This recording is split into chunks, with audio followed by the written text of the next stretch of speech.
Hello, हाय, नमस्कार। Biology की series में आज हम पढ़ने चल रहे हैं न्यूट्रिशन के बारे में या पोषण के बारे में। ये नेक्स्ट चैप्टर है। चलिए स्टार्ट करते हैं। पोषण क्या होता है? सबसे पहले जानेंगे कि पोषण क्या होता है। जीवधारियों द्वारा भोज्य पदार्थों को ग्रहण करना, योग उपापचयी क्रियाओं के माध्यम से उन्हें आत्मसात करना तथा शरीर की वृद्धि एवं विकास के लिए ऊर्जा प्रदान करना क्या कहलाता है? पोषण कहलाता है। क्या क्या करना है इसमें? क्या क्या होता है इसमें? जीवधारियों द्वारा सबसे पहले भोज्य पदार्थों को ग्रहण किया जाएगा, फिर उपापचयी क्रियाओं द्वारा उन्हें आत्मसात किया जाएगा। उसके बाद फिर शरीर की वृद्धि एवं विकास के लिए जो ऊर्जा उत्पन्न की जाती है, इस पूरे प्रोसेस को ही पोषण कहते हैं। ठीक है, यह प्रक्रिया क्या कहलाती है? पोषण कहलाती है। अब जैसे इसमें भोज्य पदार्थ या पोषक पदार्थ, ठीक है, पोषक पदार्थ क्या होते हैं? वह पदार्थ जिन्हें भोजन के माध्यम से ग्रहण किया जाता है एवं शरीर की वृद्धि के लिए आवश्यक होते हैं, वह पोषक पदार्थ होते हैं। मतलब जो शरीर की वृद्धि एवं विकास के लिए जो भोज्य पदार्थ आवश्यक होते हैं या जो ग्रहण किए जाते हैं, उन्हें ही पोषक पदार्थ कहते हैं।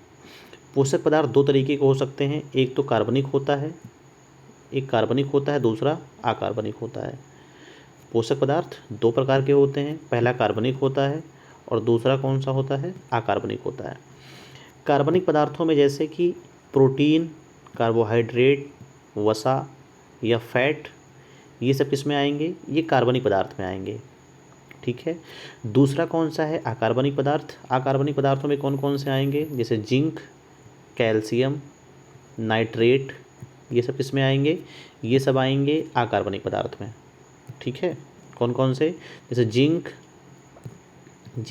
कैल्शियम, नाइट्रेट, ये सब आएंगे अकार्बनिक पदार्थ में। और प्रोटीन, कार्बोहाइड्रेट, वसा या फैट, ये सब किस में आएंगे? कार्बनिक पदार्थ में आएंगे। पोषक पदार्थ के अगर हम प्रकार देखें तो ये बेसिकली दो तरीके के होते हैं। एक होता है दीर्घमात्रिक तत्व, जिसे हम माइक्रो एलिमेंट बोलते हैं। दूसरा होता है लघुमात्रिक तत्व, जिसे हम माइक्रो एलिमेंट बोलते हैं। माइक्रो एलिमेंट्स मीन्स वो होता है जो लंबे समय के लिए या ज़्यादा मात्रा में जिनकी आवश्यकता होती है, उन्हें हम माइक्रो एलिमेंट या दीर्घमात्रिक तत्व बोलते हैं। जैसे phosphorus, hydrogen, oxygen, nitrogen, sulphur, magnesium. इसका कोड याद रख लीजिए आप। फ़ोन चलाते हैं हम लोग ना, फ़ोन्स, तो PHONS फिर MG। ठीक है। तो ये दीर्घकालिक तत्व हो गए। दूसरा है लघुमात्रिक तत्व। लघुमात्रिक तत्व में कौन कौन सा आता है? Magnesium, boron, zinc, chlorine, molybdenum, लोहा या आयरन। ठीक है। कौन कौन से हैं micro elements? Magnesium, boron, zinc, chlorine, molybdenum. इसके अलावा और एक कैटेगरी होती है जिन्हें हम बोलते हैं आवश्यक तत्व। एक होता है नॉन एसेंशियल या अनावश्यक तत्व। ठीक है। तो जो इसेंशियल तत्व होते हैं या आवश्यक तत्व होते हैं, जिनका निर्माण शरीर के अंदर नहीं होता है,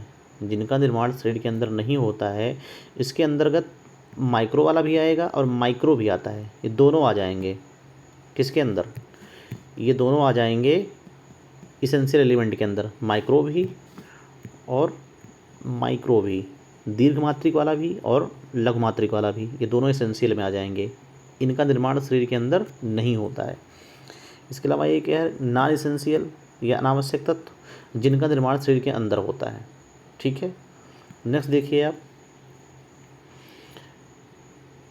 अब जैसे कार्बनिक पोषक पदार्थ हम लोग पढ़ रहे थे ना कि एक कार्बनिक था एक अकार्बनिक था, उसमें से हम चलिए सबसे पहले स्टार्ट करते हैं कार्बनिक पोषक पदार्थ के बारे में। ये इंपॉर्टेंट है, यही हमें पढ़ना भी है। ठीक है। सबसे पहला इसमें है कार्बोहाइड्रेट। कार्बोहाइड्रेट जो होता है, जैसे कार्बोहाइड्रेट मतलब कार्बन इसमें रहेगा, हाइड्रोजन रहेगा, हाइड्रेट इसका मतलब ऑक्सीजन भी रहेगा उसमें। तो कार्बन, हाइड्रोजन और ऑक्सीजन, तीन तत्वों से मिलकर कार्बोहाइड्रेट का निर्माण होता है। ये तीनों तत्व 1:2:1, 1:2:1 के रेशियो में ये तीनों तत्व क्या होते हैं? आपस में मिलकर कार्बोहाइड्रेट का निर्माण करते हैं। ठीक है। अब कार्बोहाइड्रेट का जो मेन स्रोत होता है जो स्रोत होता है वो कहाँ से मिलता है कार्बोहाइड्रेट? गेहूँ से मिलता है, चावल खाने से मिलता है, मक्का, बाजरा, जौ। गेहूँ, जौ, बाजरा, चावल और मक्का। ठीक है, चावल खाने से प्रोटीन नहीं मिलती है, याद रखिएगा। चावल खाने से कार्बोहाइड्रेट मिलता है। कार्बोहाइड्रेट कितने प्रकार का होता है? कार्बोहाइड्रेट 3 प्रकार का होता है। एक है मोनोसैकेराइड, दूसरा है डाइसैकेराइड, तीसरा है पॉलीसैकेराइड। मोनोसैकेराइड, डाइसैकेराइड और पॉलीसैकेराइड। अब देखिए मोनोसैकेराइड क्या होता है? मोनोसैकेराइड वो कार्बोहाइड्रेट होता है जिसमें कार्बोहाइड्रेट के केवल एक ही अणु होते हैं, वो मोनो होगा। जैसे आप केमिस्ट्री में पढ़े होंगे ना, mono, di, tri, tetra, penta, hexa. ठीक है, नंबर्स होते हैं केमिस्ट्री में। तो ऐसे ही mono means single, di means double. ठीक है, तो मोनो जिसमें कार्बोहाइड्रेट के केवल एक अणु ही होते हैं उन्हें मोनोसैकेराइड कहा जाता है। जैसे इसके एग्जांपल में ग्लूकोज, ये मोनोसैकेराइड का एग्जांपल है। फ्रक्टोज, ये भी मोनोसैकेराइड का एग्जांपल है। गैलेक्टोज, ठीक है, ये सब किसके एग्जांपल हैं? ये मोनोसैकेराइड के एग्जांपल हैं। नेक्स्ट देखिए डाइसैकेराइड, जिसमें क्या होगा? जिसमें 2 मोनोसैकेराइड या कार्बोहाइड्रेट के 2 अणु मिलकर जिनका निर्माण करेंगे उन्हें डाइसैकेराइड बोलते हैं। इसके एग्जांपल देखिए आप, जैसे सुक्रोज, माल्टोज, एक है लैक्टोज। सुक्रोज 2 मोनोसैकेराइड से मिलकर बनता है। कौन कौन से 2 मोनोसैकेराइड होते हैं इसमें? एक ग्लूकोज और एक फ्रक्टोज। ग्लूकोज और फ्रक्टोज मिलकर सुक्रोज का निर्माण करते हैं। ये सब पेपर में कई बार रिपीट कर करके कई बार पूछा गया ये। ठीक है, तो सुक्रोज में कौन कौन से मोनोसैकेराइड्स होते हैं? ये 2 तत्व कौन कौन से होते हैं? ग्लूकोज और फ्रक्टोज मिलकर सुक्रोज का निर्माण करते हैं। ग्लूकोज और ग्लूकोज के 2 अणु मिलकर माल्टोज का निर्माण करते हैं। और ग्लूकोज और गैलेक्टोज मिलकर लैक्टोज का निर्माण करते हैं। तो सुक्रोज, माल्टोज और लैक्टोज ये जो है डाइसैकेराइड के एग्जांपल हैं। ओके, नेक्स्ट है पॉलीसैकेराइड। पॉलीसैकेराइड वो सैकेराइड होगा जिसमें मोनोसैकेराइड के या कार्बोहाइड्रेट के 2 या 2 से अधिक अणुओं के मिलने से जिनका निर्माण होगा उसे कहेंगे पॉलीसैकेराइड। इसका एग्जांपल है पॉलीन्यूक्लिक एसिड। इसका एग्जांपल क्या है? पॉलीन्यूक्लिक एसिड। अच्छा, कार्बोहाइड्रेट का कार्य क्या होता है? ये कौन सा कार्य करता है? ये कार्बन का निर्माण करता है, पहला इसका कार्य है। दूसरा शरीर को ऊर्जा प्रदान करता है। ठीक है, तीसरा शरीर की वृद्धि के लिए आवश्यक होता है। देखिए कार्बोहाइड्रेट हो, चाहे वसा हो, चाहे प्रोटीन हो, ठीक है, ये सारे के सारे शरीर को ऊर्जा प्रदान करेंगे ही, शरीर की वृद्धि के लिए आवश्यक होंगे। ठीक है, लेकिन इसमें इंपॉर्टेंट ये है कि कार्बन का निर्माण करता है। ठीक है, नेक्स्ट देखिए, नेक्स्ट है प्रोटीन। दूसरा है प्रोटीन। पहला हमने देख लिया कार्बोहाइड्रेट के बारे में, दूसरा देखिए प्रोटीन। प्रोटीन जो होता है वो 15% शरीर का जो भार होता है ना, शरीर का जो भार होता है, टोटल शरीर के भार का 15% लगभग निर्माण करने में प्रोटीन का रोल होता है। ठीक है, प्रोटीन 20 प्रकार के अमीनो अम्लों से मिलकर बनते हैं। मानव शरीर में कुल 20 प्रकार के प्रोटीन आवश्यक होते हैं। मानव शरीर में कुल 20 प्रकार के प्रोटीन आवश्यक होते हैं। प्रोटीन का निर्माण शरीर द्वारा स्वयं किया जाता है। ठीक है, कितने प्रकार के प्रोटीन का? 10 प्रकार के। जैसे टोटल 20 आवश्यक होते हैं, तो 20 में से जो है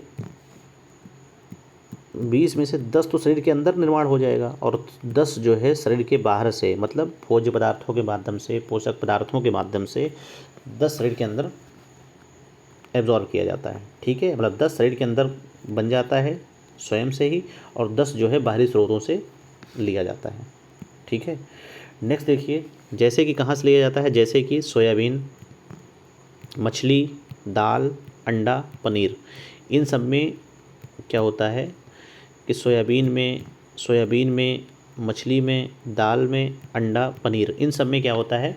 प्रोटीन पर्याप्त मात्रा में पाई जाती है। ठीक है, तो जो 10 प्रोटीन थे वो तो शरीर के अंदर बन जाएंगे, बाकी जो 10 और प्रोटीन की आवश्यकता होती है उसके लिए आदमी क्या करता है? इंसान उसके लिए पनीर खाता है, अंडे खाता है, दाल, मछली, सोयाबीन, ये सब चीज़ें। ठीक है, प्रोटीन शरीर की वृद्धि एवं विकास के लिए आवश्यक होते हैं। एवं शरीर को क्या प्रदान करते हैं? ऊर्जा प्रदान करते हैं। एक बहुत इंपॉर्टेंट इसमें है बहुत इंपॉर्टेंट ये है कि प्रोटीन की कमी से बच्चों में मरासमस या क्वार्सिक्योर नामक रोग हो जाता है। ये बहुत इंपॉर्टेंट है, पेपर में कई बार पूछ चुका है कि प्रोटीन की कमी से बच्चों में कौन सा रोग होता है, मरासमस या फिर क्वार्सिक्योर रोग होता है। ठीक है। प्रोटीन भी 3 प्रकार के होते हैं। एक होता है सरल प्रोटीन, दूसरा होता है संयुग्मी प्रोटीन, तीसरा होता है व्युत्पन्न प्रोटीन। कौन कौन से होते हैं, सरल प्रोटीन, संयुग्मी प्रोटीन और व्युत्पन्न प्रोटीन। जो सरल प्रोटीन होता है वो सरल अवस्था में सिंपली पाया जाता है। जैसे इसका एग्जांपल है एल्बुमिन, ग्लोबुमिन। कौन कौन से हैं, एल्बुमिन और ग्लोबुमिन, ये इसका एग्जाम्पल है सरल प्रोटीन के। दूसरा है संयुग्मी प्रोटीन, 2 सरल प्रोटीन मिलकर इसका निर्माण करते हैं। जैसे इसका एग्जाम्पल है न्यूक्लियो प्रोटीन।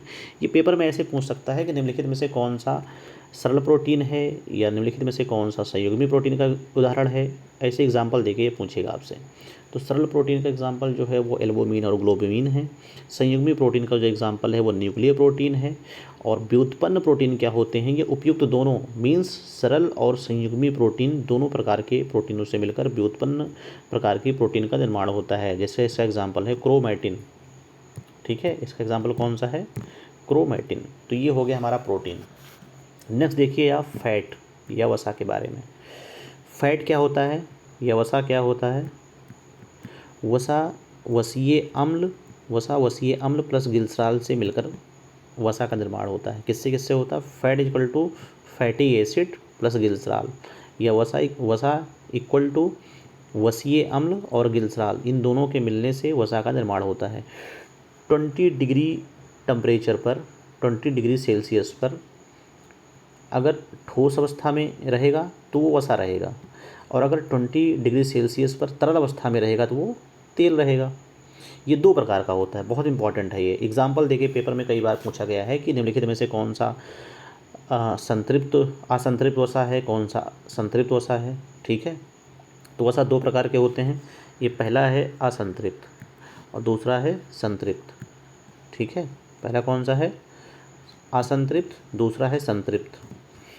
असंतृप्त का जो उदाहरण है, एग्जाम्पल देके ही पूछा जाता है पेपर में, तो इसका उदाहरण जरूर दिमाग में बैठा लीजिए अपने।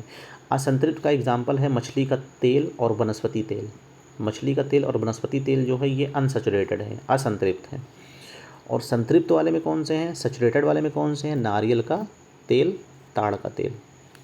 ठीक है, कौन सा है, नारियल का तेल और ताड़ का तेल, ये दोनों एग्जाम्पल हैं संतृप्त वाले के। ठीक है, नेक्स्ट देखिए आप इसी में, वसा जो है या फैट जो है सोयाबीन, मछली, मटन इत्यादि में पर्याप्त मात्रा में पाया जाता है। वसा भी शरीर को ऊर्जा प्रदान करेगा, इसके अलावा शरीर की वृद्धि के लिए जिम्मेदार होगा। तो वसा सबसे ज़्यादा कहाँ पाया जाता है, सोयाबीन में, मछली में, मटन में, इन सब में जो है फैट ज़्यादा पाया जाता है। नेक्स्ट देखिए आप विटामिन के बारे में, विटामिन जिसको बोलते हैं। विटामिन की खोज फंक महोदय ने की थी। विटामिन एक प्रकार के कार्बनिक यौगिक होते हैं जो शरीर की उपापचयी क्रियाओं एवं रासायनिक अभिक्रियाओं के लिए सुचारू रूप से चलाने के लिए जिम्मेदार होते हैं या आवश्यक होते हैं। ठीक है, विटामिन क्या होते हैं कि एक प्रकार की ये कार्बनिक यौगिक होते हैं जो शरीर की उपापचयी क्रियाओं की जो मेटाबॉलिक प्रोसेस होती है शरीर में, एवं रासायनिक अभिक्रियाएँ जो चलती रहती हैं, जिससे कि हमारा जो कार्बनिक तत्व होता है वो छोटे छोटे अणुओं में, ग्लूकोज में, इन सब में टूटता जाता है। उन सबको चलाने के लिए विटामिन की आवश्यकता होती है। जल में घुलनशीलता के आधार पर विटामिन 2 प्रकार के होते हैं। एक होता है जल में घुलनशील विटामिन। ठीक है, मतलब घुलनशीलता के आधार पर कह सकते हैं आप, घुलनशीलता के आधार पर विटामिन 2 तरह के होते हैं। एक होता है जल में घुलनशील विटामिन, दूसरा होता है वसा में या फैट में घुलनशील विटामिन। जो जल में घुलनशील विटामिन होते हैं वो B and C, vitamin B and vitamin C, ये दोनों जल में घुलनशील विटामिन है, इसको याद रखिएगा। इसके अलावा बाकी जितने विटामिन हैं वो सब वसा में घुलनशील हैं, जैसे ए, डी, ई, के।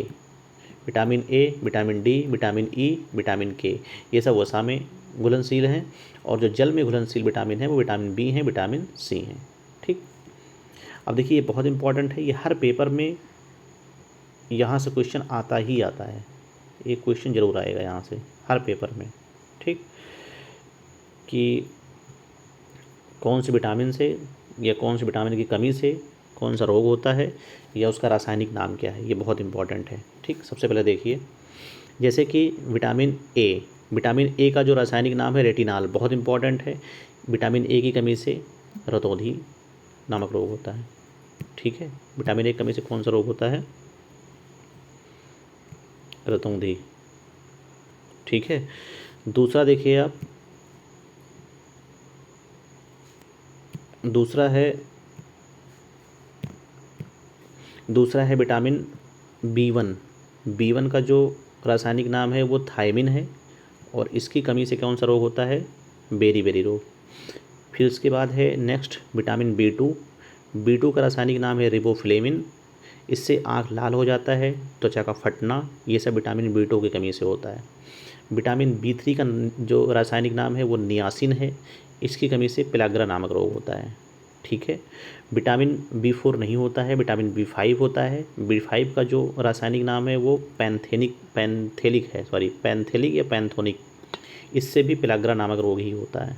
ठीक है, विटामिन बी6, इसका रासायनिक नाम है पायरिडॉक्सिन, इससे निमोनिया नामक रोग होता है।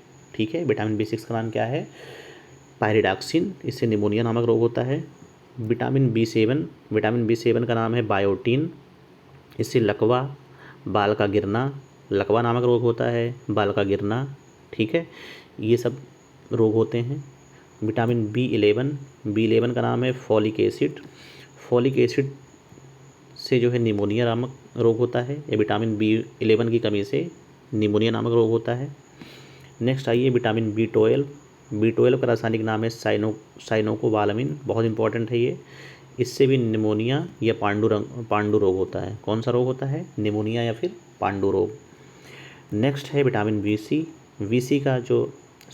सी का जो रासायनिक नाम है वो स्कारबिक अम्ल है, इससे स्कर्वी रोग होता है।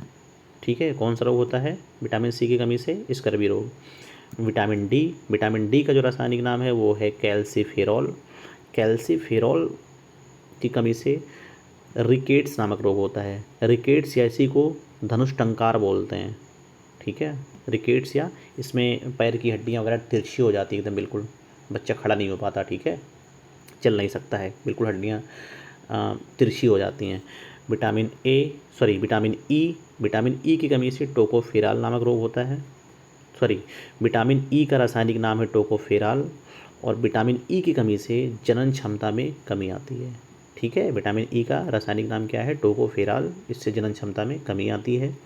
लास्ट विटामिन के का जो रासायनिक नाम है वो फिलोक्यूनोन, इससे रक्त का थक्का जमना कम होता है। अगर किसी की बॉडी में विटामिन के की जो है कमी हो जाए, तो सपोज़ करिए कि आपको चोट लगती है और ब्लड सिक्रीट होना स्टार्ट होता है, तो ब्लड आपका बहना जो है वो बंद नहीं होगा, अगर विटामिन बी की कमी है आपकी बॉडी में। ठीक, एक बार फिर से देख लीजिए, पहले एक बार रासायनिक नाम देख लीजिए, उसके बाद फिर रोग अलग से बताएंगे। जैसे कि विटामिन ए का रासायनिक नाम रेटिनाल है, विटामिन बी1 का थायमीन है, विटामिन बी2 का रिबोफ्लेविन है, vitamin B3 niacin, vitamin B5 पेंथेलिक, vitamin B6 pyridoxine, vitamin बी7 biotin, vitamin बी11 folic acid, vitamin B12 cyanocobalamin, vitamin C ascorbic अम्ल, vitamin D calciferol, vitamin E tocopherol, vitamin के फिलोक्यूनोन। अब vitamin A से की कमी से कौन सा रोग होता है? रतौंधी। विटामिन बी1 से बेरी, विटामिन बी2 से आँखों का लाल होना या त्वचा का फटना, विटामिन बी3 से पेलाग्रा, विटामिन बी5 से भी पेलाग्रा, और विटामिन बी6 से निमोनिया, विटामिन बी7 से लकवा, शरीर से बाल का गिरना।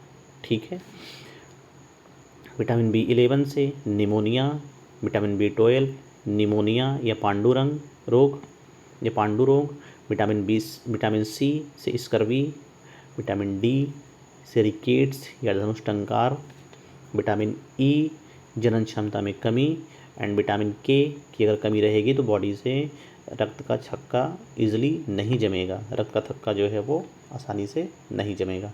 अच्छा, इसमें देखिए जो विटामिन सी है ये शरीर के अंदर स्टोर नहीं होता है, ये शरीर से, जैसे मान लीजिए बॉडी के अंदर विटामिन सी जाती है तो ये क्या होता है कि ये मल त्याग के माध्यम से शरीर से बाहर निकल जाती है। विटामिन सी ये बॉडी के अंदर स्टोर नहीं होती है, ठीक है। सबसे ज़्यादा खट्टे फलों में इन सब में विटामिन सी बहुत अधिक मात्रा में पाई जाती है। इसके अलावा विटामिन डी जैसे हो गया, विटामिन डी जो है ये सूर्य की किरणों, मॉर्निंग में जो सनरेज़ होती हैं, सनरेज से जो है बहुत अधिक मात्रा में पाई जाती हैं। सनरेज के माध्यम से विटामिन डी बॉडी को भी मिलता है, ठीक है। तो इसके साथ ही हमारा ये टॉपिक ख़त्म होता है। Thank you for watching. Subscribe करें, शेयर करें, लाइक करें और अपना फीडबैक दें। कैसा आपको वीडियो लग रहा है? जैसे जैसे क्लासेस हमारी बढ़ती जाएंगी हम अच्छे से अच्छे कंटेंट आपको प्रोवाइड करने का प्रयास करेंगे और हर सब्जेक्ट में आपको खुद के बनाए हुए नोट्स मल्टीपल सोर्सेस से आपको प्रोवाइड कराने का प्रयास करेंगे। नोट्स शार्ट रहेगा, चीज़ें आपको कंटेंट फुल मिलेंगी। Okay, thank you.